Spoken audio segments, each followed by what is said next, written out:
Guys, may mga fur babies dito. Magbibigay lang ako ng quick review dito sa Maxwell. Di ba ang Maxwell products, meron silang 4 varieties: salmon, tuna, chicken, and white bait. So, I've been using Maxwell for 8 months now. Nung una kong binili nito, grabe, meron akong mga reviews. Dalawang review ko na puro excellent. Kasi totoo naman, napakaganda ang consistency niya noon. Yung solid na solid yung pupo ng pusa ko. Kasi ako, ito inuulam ng pusa ko rice plus, ito hindi ako nagbibigay ng pure na ganito. Inuulam lang nila with rice. So noon, solid na solid yung pupo ng mga pusa ko. Walang nagtatae, hindi siya watery, as in super ganda.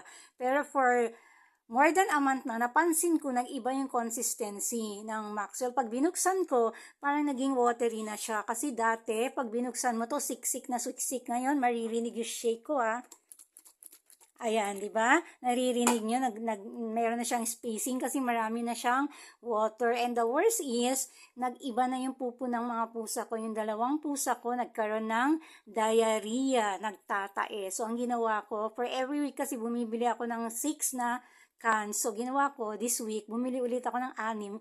Iniba ko naman yung seller kasi maganda yung reviews ng seller Kasi baka sabi ko, baka mamaya fake tong nabili ko. So, ginawa ko, bumili ako. So, eto guys, 3 pa lang yung naubos. Ganun pa rin, nagdadayariya yung dalawang pusa ko at grabe yung pagdadayariya ng isang pusa ko, mayat maya, nangingina niya.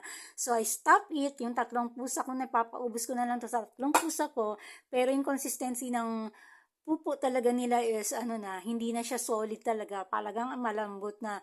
So overall, dati kasi dalawa yung review ko dito noon, reviews ko, puro excellent yung binigay ko. Pero for now, if I'm going to rate is from 1 to 10, 2 na lang ang ibibigay ko kasi talagang yung consistency na hindi na siya solid.